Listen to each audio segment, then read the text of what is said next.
Los mohos, o también llamados hongos filamentosos, son organismos pluricelulares que pertenecen al reino fungi. Este tipo de hongos se clasifican en dos familias, ascomicetos y zigomicetos.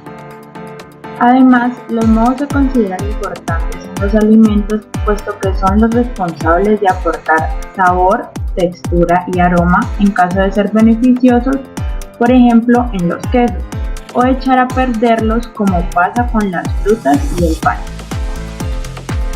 Con respecto a su estructura, estos organismos son pluricelulares y eucariotas, y sus células se caracterizan por ser alargadas y tubulares con bordes redondeados. Poseen membrana plasmática, pared celular, retículo endoplasmático, vacuolas, mitocondrias, ribosomas y núcleo.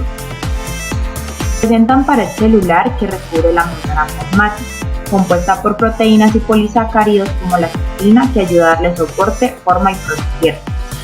La estructura de la membrana plasmática se encuentra explicada por el modelo de mosaico fluido, y esta se encarga de proteger a la célula frente a agentes externos y regular procesos de transporte. El núcleo es una de las estructuras más importantes de la célula, ya que en esta se encuentra todo el material genético. Está delimitado por una membrana nuclear, y dicha membrana presenta pequeños poros a través de los cuales es posible la comunicación entre el citoplasma y el interior del núcleo. Como se observa, los mohos pueden tener varios núcleos por cada hilo. Dentro de las organelas de los mohos se encuentran las mitocondrias, en las que se lleva a cabo la respiración celular, que le proporciona energía a la célula, los ribosomas, encargados de llevar a cabo la síntesis y elaboración de proteínas, y las vacuolas, que pueden contener agua, sales y azúcares, y dentro de sus funciones está la regulación de pH y digestión. Además, los mohos son hongos que crecen en forma de filamentos llamados hifas. Un conjunto de ellos interconectados con varios núcleos idénticos se denomina micelio, y las hifas pueden ser septadas o no. Dentro de las características fisiológicas de los mohos se encuentran humedad y agua disponible, temperatura, pH, requerimientos de oxígeno y nutricionales. Teniendo en cuenta que los mohos se desarrollan mayormente en lugares húmedos, estos necesitan un valor de AU del 0,7 en adelante, considerando que esta es la relación existente entre el agua libre en los alimentos y la capacidad de los microorganismos para proliferar. Y un porcentaje de humedad bajo, por ejemplo 13%, indicaría un crecimiento y proliferación baja. La temperatura óptima para la mayoría de ellos es de 25 a 30 grados centígrados, pueden considerarse mesófilos. Sin embargo, algunos crecen bien de 35 a 37 grados o incluso más, como algunas especies de aspergillos. Y cierto número de mohos son picrófilos, esto es, crecen bien a temperaturas de congelación. Los mohos toleran un gran intervalo de pH de 2,5 a 7,5. De un modo general, soportan mejor el medio ácido que el alcalino. La mayor parte de los mohos son aerobios y por lo tanto necesitan oxígeno para el desarrollo de sus reacciones metabólicas. Una carencia de oxígeno condiciona el crecimiento de los mismos, y la ausencia total puede llegar a producir la muerte de ellos. Dentro de los requerimientos nutricionales, el compuesto más simple como fuente de energía es la glucosa, aunque también la toman de fructosa, manosa y galactosa. Requieren una fuente de nitrógeno, y para ello pueden usar nitrato y amoníaco. Para los requerimientos de azufre pueden incorporar sulfato, y algunos requieren vitaminas en pocas cantidades. En los hongos se reconocen dos tipos de reproducción, sexual y asexual. La primera está caracterizada por la unión de dos núcleos, y la reproducción asexual, algunas veces llamada vegetativo-somática, no lleva consigo la unión de núcleos o células sexuales. Generalmente, los mohos se reproducen mediante esporas. Estas pueden ser sexuales o asexuales y pueden permanecer en el ambiente durante un tiempo muy prolongado y soportar temperaturas y presiones extremas para después terminar. Si las condiciones no son óptimas para el crecimiento, pueden permanecer en estado de latencia en espera de mejores condiciones. Para la clasificación de este tipo de hongos se tienen en cuenta unos criterios relativos a su reproducción.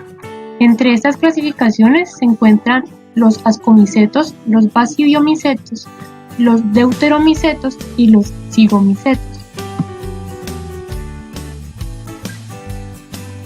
Los ascomicetos producen sus esporas sexuales dentro de ascos.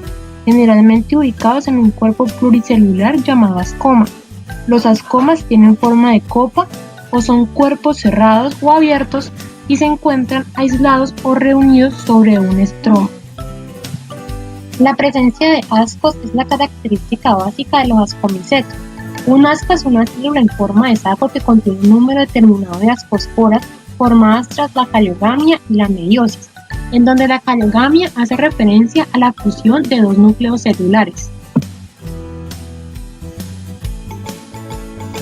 Entre otras características se tiene que el micelio de los ascomicetos es septado. Cada septo presenta un poro central que permite a los núcleos emigrar de una célula a otra. También, la pared celular de estos mohos consta y está formada principalmente de quitina. Los zigomicetos son aquellos mohos que producen esporas mediante reproducción sexual. Mayoritariamente viven en el suelo o en órganos vegetales en proceso de descomposición o en sustratos de origen animal. Algunos son parásitos de plantas, insectos y pequeños animales, mientras que otros viven en relación simbiótica con las plantas.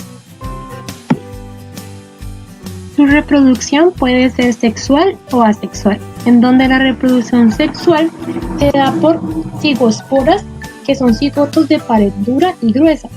Estas se forman dentro de un cigoesporangio después de la fusión de las hifas especializadas por medio de la gametangia. En la reproducción asexual se desarrollan unas estructuras llamadas esporangios, localizados al final de las hifas de crecimiento vertical, dando lugar a una multiesporación en la que se producen esporangioesporas unicelulares e inmóviles. En productos alimenticios, entre los mohos zigomicetos más conocidos se encuentra el Rhizopus stolonifer, conocido también como el moho negro del pan. Las especies del género Rhizopus son causantes de podredumbre en varios alimentos de origen vegetal como tomates, fresas y frutas. Los basidiomycetos incluyen los hongos que producen basidios, que son estructuras que portan en su superficie un determinado número de basidiosporas exógenas, unicelulares y haploides.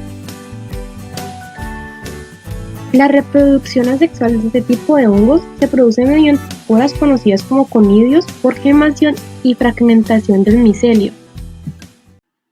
Este tipo de reproducción se da en el interior del basidio, donde se produce la fusión nuclear y la meiosis.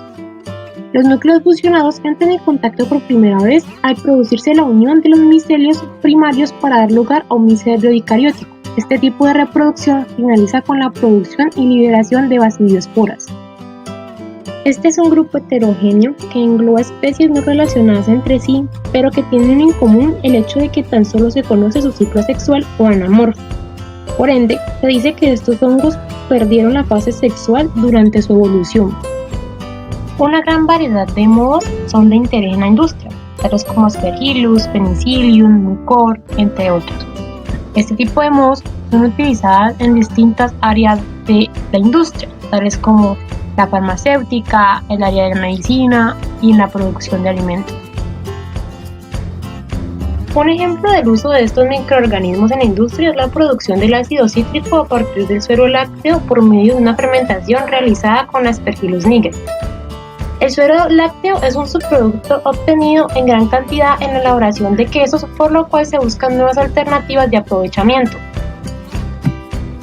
Para esto, se inoculó el hongo en medios preparados de suero entero e hidrolizado con adición de fosfato de ácido de amonio.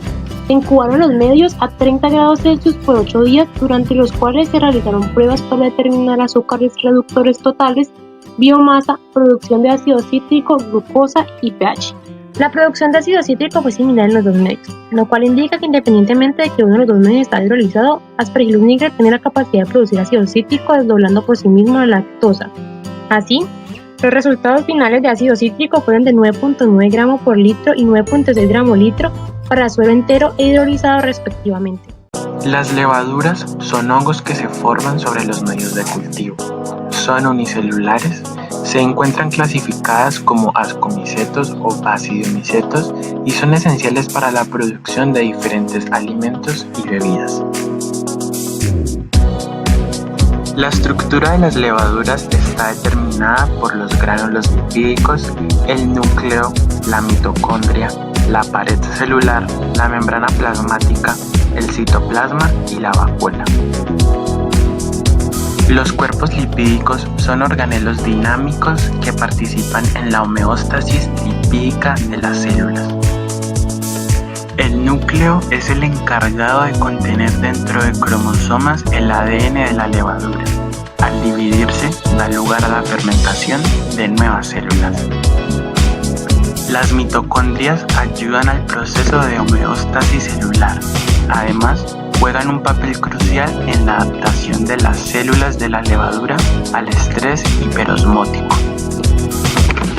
La pared celular protege el contenido de la célula y le brinda rigidez. Además, permite el paso de aire, líquidos y alimentos. La membrana plasmática es la capa que rodea y protege al citoplasma y por consiguiente al núcleo. Tiene permeabilidad selectiva que regula el paso de nutrientes y a su vez se encarga de la eliminación de desechos. Está formada por lípidos y proteínas. El citoplasma alberga organelos celulares y ayuda al movimiento de estos. Contiene grasas, proteínas e hidratos de carbono con sus sales y vitaminas. La vacuola contiene sustancias útiles para la célula. En condiciones normales se produce emitiendo un brote llamado yema que va creciendo hasta formar una nueva célula. Algunas de las características fisiológicas de las que vamos a hablar son la temperatura, la presión osmótica y actividad de agua, el oxígeno, el pH, la nutrición y la ecología de las levaduras. La temperatura de crecimiento de la mayoría de las levaduras está comprendida entre 5 y 37 grados centígrados. El valor óptimo se sitúa a los 28 grados centígrados. La mayoría de las levaduras crecen mejor en medios que disponen gran cantidad de agua. Sin embargo, cuando el agua es poca, el mecanismo de resistencia de las levaduras se explica por la acumulación de polioles para minimizar la diferencia de presión osmótica entre la célula y el medio. Todas las levaduras son aerobias. Cuando el oxígeno está presente, estas crecen eficientemente a partir de carbohidratos del medio para producir la biomasa. Sin embargo, cuando no hay oxígeno, las levaduras cambian su metabolismo a un anaerobio fermentativo, que se traduce en la formación de menor cantidad de biomasa. El pH óptimo de crecimiento de las levaduras varía de 4.5 a 6.5, aunque muchas especies toleran grandes variaciones de pH. Para su crecimiento, las levaduras necesitan de fuentes de carbono orgánico y nitrógeno mineral u orgánico. Adicionalmente, algunas levaduras necesitan de varias vitaminas con tiamina, biotina, inositol y algunos factores de crecimiento. Las levaduras se encuentran ampliamente distribuidas en la naturaleza, jugando un papel muy importante en la dinámica biológica y química de los ecosistemas y animales. Pueden encontrarse en hábitats donde hay azúcares, como por ejemplo en las frutas, en las flores, la corteza de los árboles y demás. Las levaduras presentan dos tipos de reproducción. Primero, la reproducción sexual y segundo, la reproducción asexual. De manera sexual, las levaduras se reproducen mediante ascosporas o baciliosporas. Por otra parte, de manera asexual, las levaduras se reproducen mediante gemación o brotación. Clasificación de las levaduras. En general, las células de las levaduras son conidios formados según diferentes tipos de conidiogénesis. Las levaduras verdaderas se incluyen en la subdivisión ascomicotina y las asporogenas en el de los hongos imperfectos o deuteromices. Para su clasificación se tienen en cuenta diferentes criterios tales como aspecto de la levadura, forma, tamaño, color, forma de reproducción tales como gemación, fisión o formación de esporas sexuales, forma de crecimiento tales como producción o no de pseudomicelo, formación de velo sobre la superficie del medio, etc. Aspecto de la masa de crecimiento, caracteres fisiológicos como fuentes de nitrógeno y carbono utilizadas, vitaminas requeridas y otras actividades metabólicas. Con todas las características ya mencionadas, podemos clasificar los distintos tipos de levaduras en distintos tipos de géneros y además mencionar todas las utilidades que el hombre le ha venido dando en el ámbito industrial, farmacéutico y alimenticio a lo largo de toda su historia. Dentro de la clase Hemescomicetes tenemos el género Psychosaccharomyces. Esta tiene la particularidad de reproducirse por fisión binaria. Es un género que se encuentra en frutas tropicales, melazas y miel, deteriorándolas. Como aplicación positiva, ese pombe se puede utilizar para la desasificación biológica de vinos, puesto que es capaz de metabolizar el ácido málico produciendo etanol. Género Saccharomyces. Las especies de este género presentan generalmente células redondas, ovales o alargadas. Algunas pueden formar pseudomicelo. Se reproducen mayoritariamente por gemación multipolar, aunque también pueden hacerlo por formación de esporas sexuales. Sus diferentes variedades llevan a cabo la fermentación del pan, de la cerveza, de los vinos, así como la fermentación de lactosa. Género Zygosaccharomyces. Este tiene la capacidad de crecer con altas concentraciones de solutos. Esto le permite, al igual que a las dos especies anteriores, intervenir en las alteraciones de la miel, confituras y mermeladas, y participar en la fermentación de algunos vinos. Género Pichiga. Tiene forma oval y puede formar pseudomicelio, una levadura oxidativa que forma velos sobre la superficie de vinos y cervezas, alterándolos considerablemente. Género Hanseospora. Son levaduras apiculares en forma de limón que crecen sobre zumos de frutas y vinos, y juegan un papel muy importante en la producción de los mismos. Género Debariomyces. Son redondas u ovuladas, se caracterizan por su alta tolerancia a la presencia elevada de sales en el medio, específicamente a concentraciones de sodio, pudiendo vivir en medios con concentraciones de NaCl de hasta 4 molar. Algunas especies crecen formando películas sobre salmueras de carne, otras sobre salchichas y quesos. Género Torulopsis. Son levaduras fermentativas redondas u ovaladas, que se reproducen por gemación multilateral y son causa de muchos problemas en las cervecerías. Algunas especies pueden alterar la leche condensada, concentrados de frutas y alimentos de elevada acidez. Género Cándida. Es una levadura que puede formar pseudomicelio. Realiza un metabolismo oxidativo y crece formando velos sobre alimentos salados y de elevada acidez, deteriorándolos. Cándida lipolítica, por ejemplo, altera por lipólisis la mantequilla y las margarinas. Especies de cándida se emplean en la elaboración de derivados lácteos para favorecer el crecimiento y desarrollo de los fermentos lácteos. Género Betanomyces.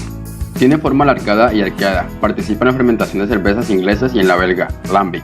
Algunas especies crecen sobre los vinos, alterándolos de forma irreversible.